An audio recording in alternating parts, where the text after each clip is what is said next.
No numero tosumi no abo pemo high Pent Radio 100.1 FM yo Kumase Asokwa Pentecost House. Enyumre no numene frakasie ena ebraso se yede ebrao. Na kasie mu ena se na yedema ohinere spice sana fe so ohinere no ndari pardon mo se nei.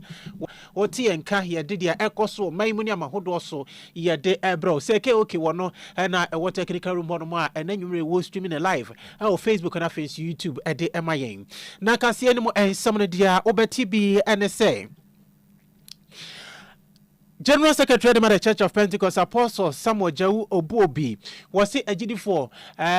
mun kura mujidie mu na maketua ne de enya de wose mu ni nyankopo di ano anasa ketua no enya de wose mu ni nipa bi di ano ewunyame nsem na aban so ede atoga na de hye nyina anim se yen franka na ye hon no eba fom no sisi ana betimi apegam Aban lawyer Penny Mitchell Attorney General Ononyamfo Dominic Kanyini HSS Samre die Goro Boys obetu omososa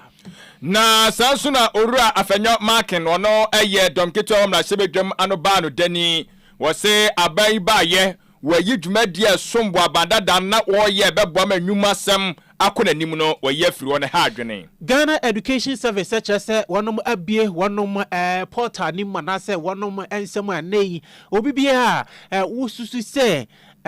ebraso se ye page wo dibremu na nso ye page mu no betimi apply na ye page mama na Presbyterian asafo wo Ghana ha wo moderator ba konso abamane akiremu ese Galamse no e wasa abide nan esi form yetu ase adehye ensembere ka woni atena se na anwumre ede ebro se no num ene fa kase akenkanfo eyeme ohene banya akomene adwen pa hene Kofi Mensah ye dani hutia wa ye de kase ne nchiremu ebeto awoso Midofo a minni ho agro na say die waduane ne da no ayesronko anne omura ohere spices abefi aduane de ayesronko ohere chicken seasoning so tutu uchi na wo ye akokọ nam ho bibia fakakra sum froye no ohere stew seasoning ba mama jeta jollof no ohere jollof seasoning ma musham ni odew fried rice no kra die ohere fried rice seasoning e ma me fridge frede apunchin kakra no me do ohere be seasoning na ye asam no se nira ohere seasoning powder we want beef shrimp noodles any de kekeka anu so ye de aduane ne hwam ne meden obedie dibio enti obapa ohere spices abama yen aduane no aye de efise ne die ne nso aye de ohere spices Dromo at phone for 020-780-5398 and 0244-525908 FDA Aji Ejodian Kratui Atum. Adesha fe yamo akwa babaka siere so afe yamo romu ni yemfa ensam no ne nchiremu yemfa entoa woso Enro anaye kwasiada na asoro the Church of Pentecost mo na yeda yede si won mo say area has ahodo a wonom ebre asoso woko wonum ahomegye mu nyina yebebo dwane aye wosom ede agya wonum nyina kwan fefefe ewo eye oman Ghana na fesu yase afanan babia na oman Ghana mu asomafo be se enwotwe na yegya wonum ekwan awia no yede bi efiri sunyane ebre wo ebre apostle James Gabriel Question ye jano kwan mo no so ekwaje na home ba ko no so ko so e wasantemantemu anmo na eye so am area header no eye apostle JO Kese na ye jano kwan na kwan kwaje ni mo no General Secretary of the Church of Pentecost Apostle Samuel Jau Obuobi wono ankasa na ebabetena adwamu a wotutu dwumadie ni nyina wono ansonso na ekasa ye ewo dwumadie no ase na nkasa ye mo no na se agidifo mo meyehwe se adwuma ye ye no ye ketua no ye ni nyame enkodia no anase ye ni nipa bia enkodia no se we ni epe anase we ni ehwe ni mu so de bema yen wo se nyame no enenim dia eye no no enenim na aketua papa nso a wode ebema ye sanse aketua papa bi ewo ho ede ma agidifo se ni titiru nyame asofo a mafa nyame adwuma tom ho so maketua no nyame onim de wode bema mo Ebusafo, don't negotiate for your reward. Leave the reward for him. Jai aketua no we de fama no. Na onu no nim baby odi obesi. Onu no nim de odebe ma. If you negotiate, you will get what you negotiate for. Se wudi anu a, de wo benya nim de, wudi anu no. Enu no odebe ma. But se wo jai ma no a, onu de onim de odi obeko. Eti se yenim se yaketua ewe wurade nsem. Na yedwuma enye kwa. Osmanfo Paul etu yefo miensa. Ose be steadfast. Be immovable, abound in the work of the Lord. Osmanfo Paul to have for miensa. Se muntintim, mamuhihim, munkoso ewo nyame adwuman. If we said, munim se mubre ere enyekwa. So okase muntintim a, the opposite oche ni say, be dedicated, be constant, be faithful, and be loyal. Ye de ba adwuma yimu a. What we are talking is that be firm and be determined in his service for the Lord, regardless. Say okachire yen say muntintimu a opache say jina hopintin I will say jumaimu be determined regardless of anything and fa huni de beba bia tintim na wo wie ye e no say ye nipa ho adwuma e na wo ye nko a de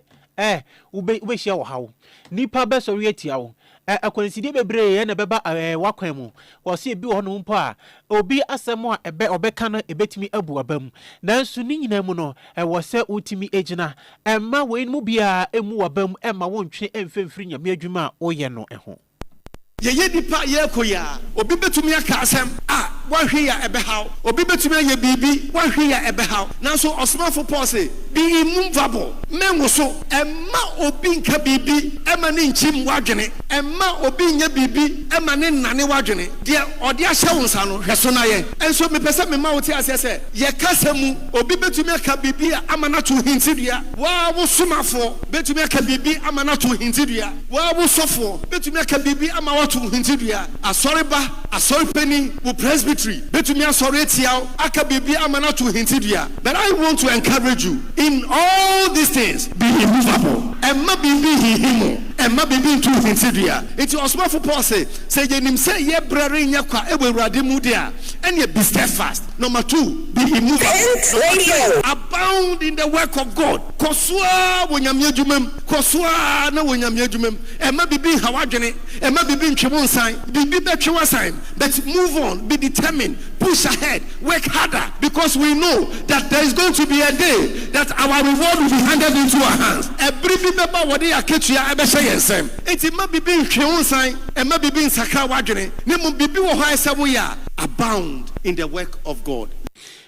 Bibi wo ho na se besi wo kwan ye be ha wadwene mpo a ma wani enna nyame so na tena ni mudie mu na tena nyame adwuma na wo ye no emu. Apostle Samuel Jawu Obobi, General Secretary, Church of Pentecost. Abusuafo afe ye de kasebo no egbo awram ekwan ye be fa so a ye na tena ye yensase yensuo ene ye nkwa ye bretu ebetimi abon eban ni nyina ne se ebetimi akon ade atia galamsey na eno nam so ama abowram ewo eye presby asafo a ewo omaikonko Ghana mu amichere Presbyterian Church of Ghana wamo eye moderator eye Right Reverend Dr. Abraham Nana Opare Kwache na wano de ade sede eto aban anim se galamsey no yetete ho saa ne de ano na edo nwere de a enya de sese bi ebi betimi awe de biara eda yen hye yesapo mu nsuo na galamsey ne yentu ase na wo chem se wiase we mpanfo se baakofo wosi fan fa ekire danfo ne sayoso ntino ewo se nananemo ayemfo ensase eye gwonom edia ani kuroma enyina kabanchiri mu no omta aban achi na galamsey no yekon etia. The Presbyterian Church of Ghana joins the entire nation in mourning the 8 Ghanaians who died in the 6th of August 2025 helicopter crash at Adansia. Their passing serves as a solemn reminder of the urgent need for decisive and lasting measures to combat the illegal mining menace, which continues to destroy forests, rivers, and other water bodies, posing a significant national security threat. While acknowledging recent government interventions, the Presbyterian Church of Ghana is alarmed by signs of increasing galamsey activity, including the release of seized excavators, and highlights visible environmental devastation in areas of Ghana. The church calls on the government, traditional leaders, and other stakeholders to address this environmental injustice and pledges to liaise with other religious bodies in our resistance to Galamsey. The Presbyterian Church of Ghana warns of a troubling rise in school dropouts related to mining work, with only 35% of teenagers in mining communities enrolled in schools, and urges urgent national action to reverse this trend. Abusuafo panyina wote ne nkan ono moderator ede Emma Presbyterian Church of Ghana, Right Reverend Dr. Abraham Nana Opare Kwache ena wote ne nkan nyina no efa Galamsey kwa befa so a yebetimi akon atia na Galamsey ensem ya ena municipal chief executive fa no ewo sefiyo so ononyafo Dominic Jesse wose samre se ye si ye hwehwe said ya Galamsey na se fam gudie ni tuba saba sei ye suso musa ye pamonkrofo ye ni se ya ose da bi se ni ye kwakutu ase ni hini nankasa na ase ena yewura esan se Galamsey no kono ba aduru ba bi a wose afedie yetimi sore so pa ni ye konit ko pa esan se ni pabin mo ahwere won kwa wo mu na afen so said Galamsey asia di Ghana yenya no yentimi enso so mi twitwa so sa. I also want to pledge that we have to eliminate the Guru boys from the system because they raise the cost of company registration. I'm not, a fan of bribes, but what they end up, getting people to do is to pay bribes in the system. So, for instance, the Guru boy takes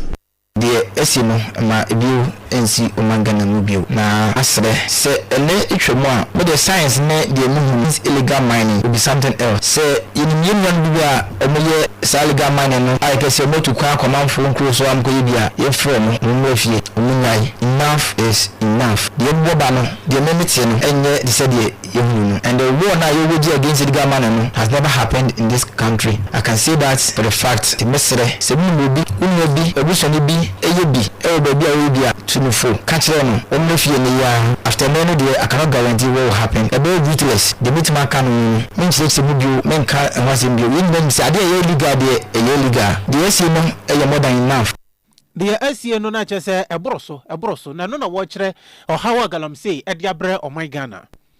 It will have to be 17 Maso Mahama Major Mahama Sojania Branti anka obeso man pa odi boni bia illegal money nti e de nkwa atwa so eno entimi solve problem no ba wotwe omse hu anamontu ya yanka bia nse mo anka mo hwe busu mo so man mo nyina perish once simple sa to manabo ama before he died on that morning we had a chat platform go update here nobody of that going to happen but and the internet can platform subio meaning say yampa oni ho abusafo ebesere enye se ha heni ba be problem no dro no se yankam answer me say the city a ye nyina obi anye save ye na mo so na makoto oto biane edi ba biye aduane fi no ba bi efire na saade ekoso nyina aduane edu nyina afete obi anye save ka Galamsey nka se onye bi obi anu a wo ye save ewo ho mo man se the city hu se enye ekom na du obi a ye nye se chanhwe omo finance Galamsey no omo ye no ko hwe de omo de Galamsey sika aye dise ekom na du omo a saka won so mo ja nipa wotene ni ye frano Dominic Jesse ononyamfo no sehwe so abankra chepani abusuafo onyunubre akan kasebo ye toaso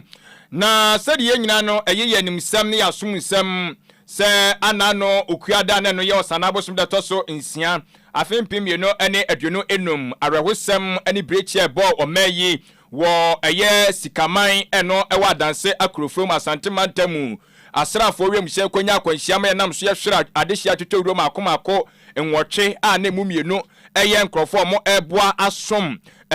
aban a ewo so sesi yi na eno nam so ma aban no ye nhyehyeye a ebetimi ahwene de akora wonum amu no na afenso no yetimi aye wo maye ewa mamre ekwan eso eno nti aban no ka kire Ghana man nyina se ba bibiara o man no franka ebo bia ewo se yetimi ehon no ema no eba fom na kosi bra ebetimi aye ntotoye nyina ede awie ampa twede aponyakopa da Roma ana no efiade etwa muin ene yetimi eye awufu som ne amamre ne amane nyina nipa nwotwe ne akora wo mo aye omo ayi yie ɛwɔ ɔman no hyehyɛeɛ ɛkwan ɛsoɔ ɛno nti aban no ɛde ato dwa ɛkyɛm sɛ mpempam no ɛkɛsɛ ɔman no frankaa no yɛbɛtumi asan so ɛpagyam ɛde agyina sɛdeɛ na ɛwɔ sɛ ɛgyina dada no nyinaa na aban no san so ɛnam so ɛde aseda kyɛnkyerɛnkyɛ pɛsie no ɛde akɔde ama Ghana de hyɛ mama a titiriw ɔhaw yi ɛbaayɛ yɛn nyinaa yɛtumi ɛgyina mu ɛdendeɛ so yɛweta asoɔ ne yɛde awerɛkyekyerɛ nsɛm kɔma abusua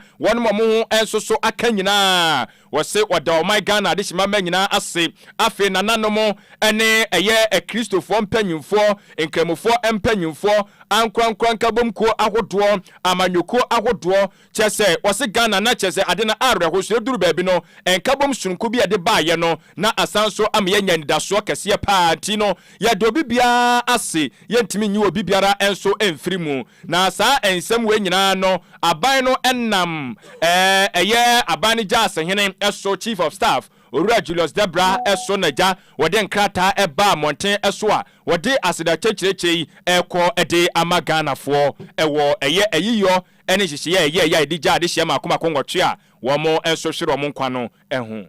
Mame mfawo emfiri honom ne mfawo enwura ɛyɛ attorney general mekyerɛ ɛyɛ aban lawyer pani na tenaye ɛna wɔne nsɛntwerɛfo akasa no nonyafo Dominic Kanyini ne kasa yi mu no wɔkyerɛ sɛ Goro Boys ɛyɛ nkrofo bi a wɔn wɔde nani hwɛ wɔn a ɛnhwɛ ɛsanse wɔn yɛ nipa bi a katahyɛ ne proyɛ wɔn soso so kra na adwuma Goro Boys wɔn edie no ɛka ho bi ɛma eniema bo ɛkɔ soro pa ɛsanse wɔn aba be ntem gyinafo a wɔn gyina aban adwuma ko na afei so ɔmanfo no wɔn entem enti say be license na wo ba beji a na wono afa kire nwa no age na wode aba na yese wono aba wode sikani bi aka hono age eno de ahye ne botom wo se eno emani ama ne boko soro eno krampo eka obi e market ahye eno nso pagya ne mu so eno ti se wono ye onipa bi a wonfo aketa ahye ne proye so ntino Goro Boys wone mo ntwekra. I also want to pledge that we have to eliminate the Goro Boys from the system because they raise the cost of company registration. I'm not, a fan of bribes, but what they end up, getting people to do is to pay bribes in the system. So, for instance, the Goro Boy takes his,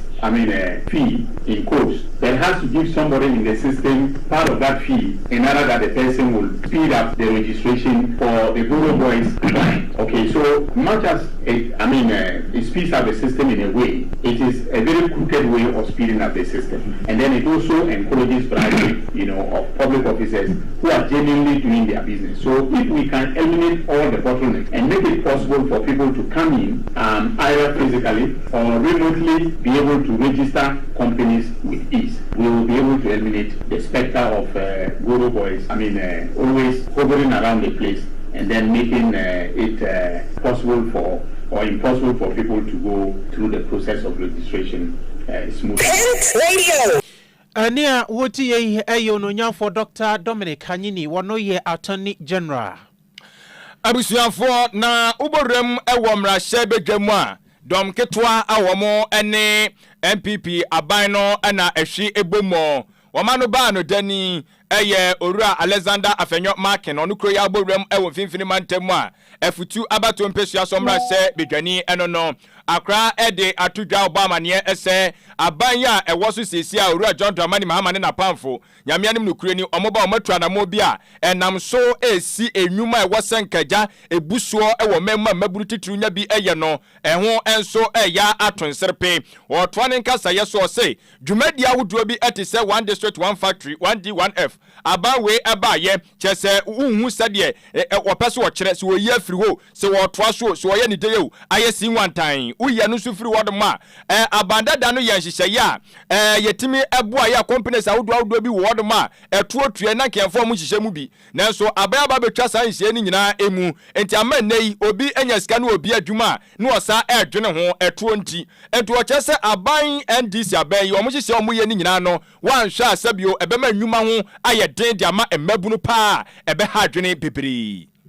More than 1 in every 4 young Ghanaians wakes up each morning with no meaningful job to go to. Our overall unemployment rate is nearly 15% according to official sources. These aren't just numbers in a report. Behind every statistic is a young person whose dreams are on hold, whose talents are going to waste, whose frustration grows each day. When young people can't find jobs, it is not just an economic problem. It becomes a threat to our national security in a region experiencing various forms of armed conflict. Official figures show that 70% of our workers are in the informal sector. Small businesses, traders, artisans who work hard but struggle without proper support. They are tough and they survive, but they can't reach their full potential without the right policies and backing from government. What makes this worse is that our current government has abandoned programs that were actually working. They've killed the 1D1F initiative that the previous NPP government started. They've blocked the tax waivers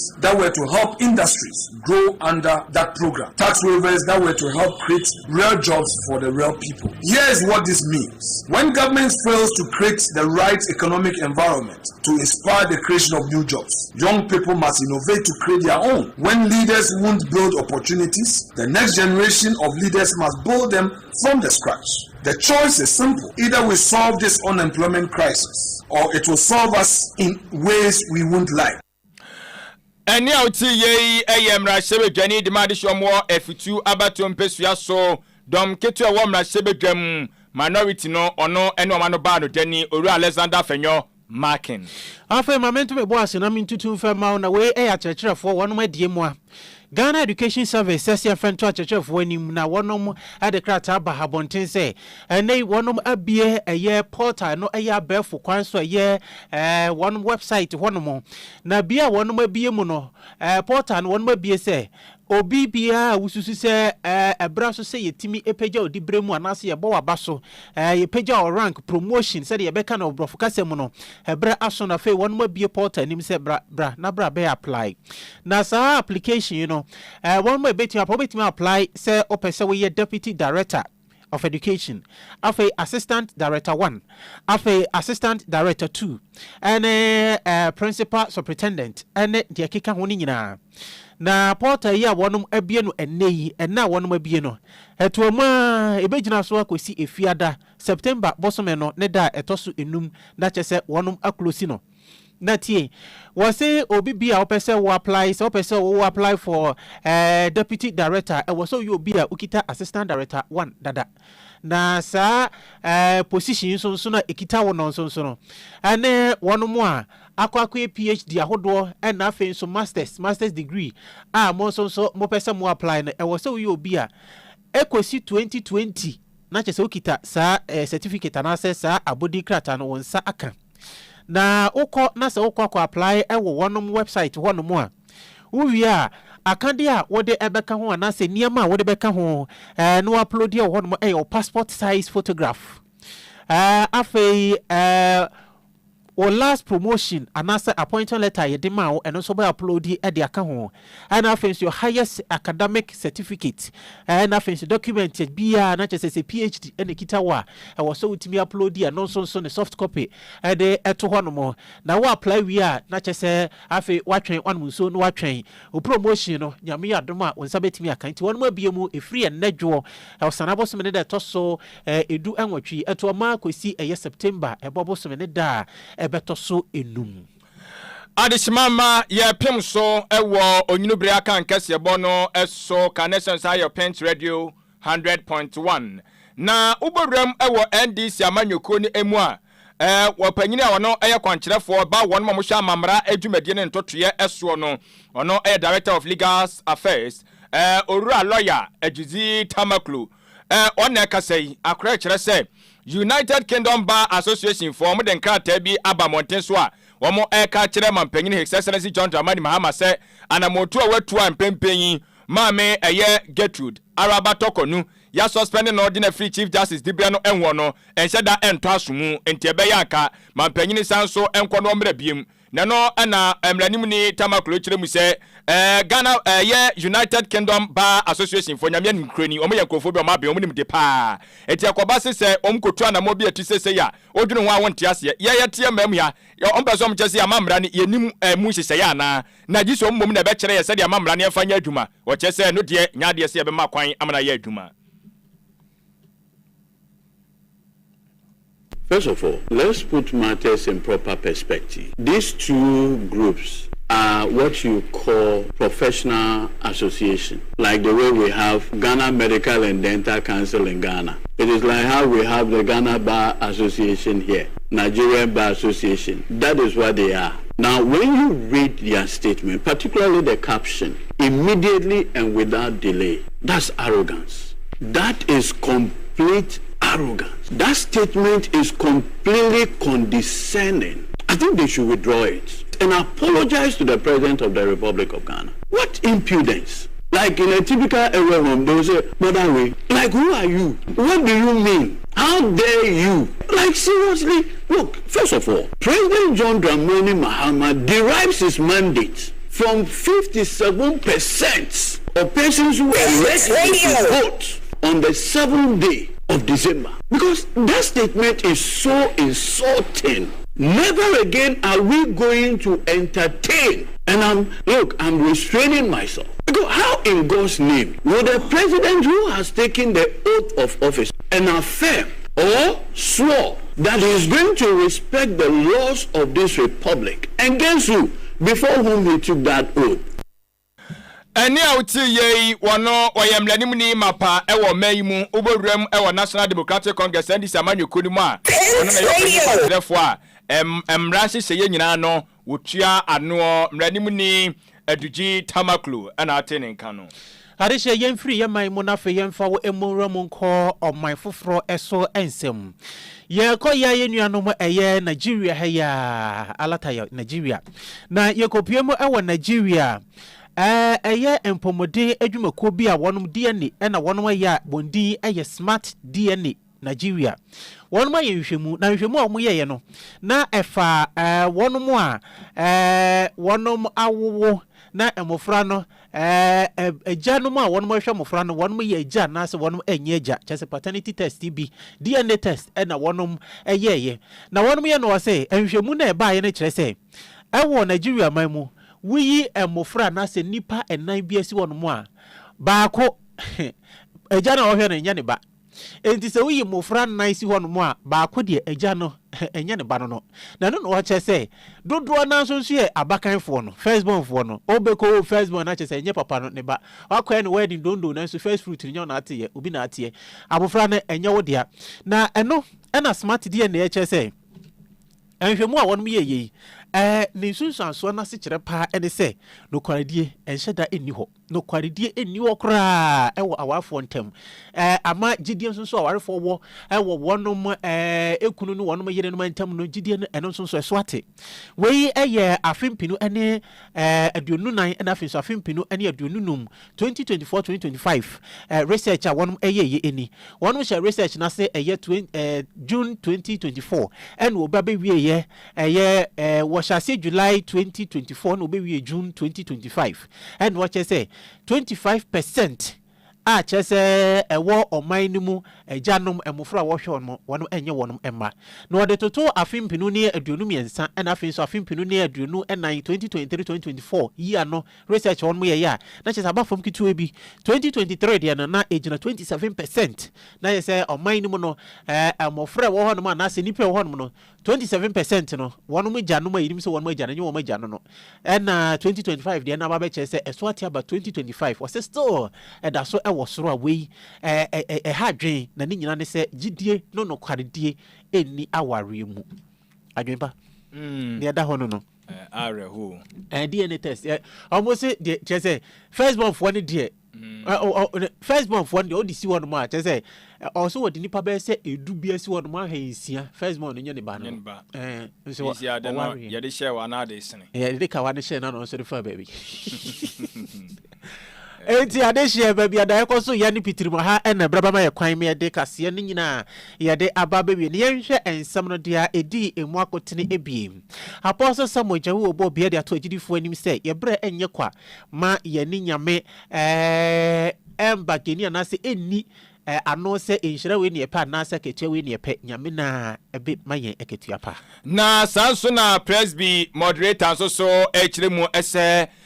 galamse kono wose ye ma ye ho ye den wo so pa se de be betimi adi so enkonim Attorney General Charles say Goro Boys de wono mo de wono be chipa na mayam obeyi mafiri ho na sanso na mrase bedwani de ma de hyomo afutu abato mpesua so e kire mu se NDC aban e ba ye hihye bia na bandada no e ya nka beboa ma nwuma abusu wo mamu no wabetwetwam ade hye ohinere spices na fe so ohinere no dairy powdered milk adama na ye gye edwa ade kase ne ebro na ye gye edwa kenkan de ma wo eyeme ohine banya akomene adwempa hene Kofi Mensa me dane me ho me ba me de enkai boy da yapono so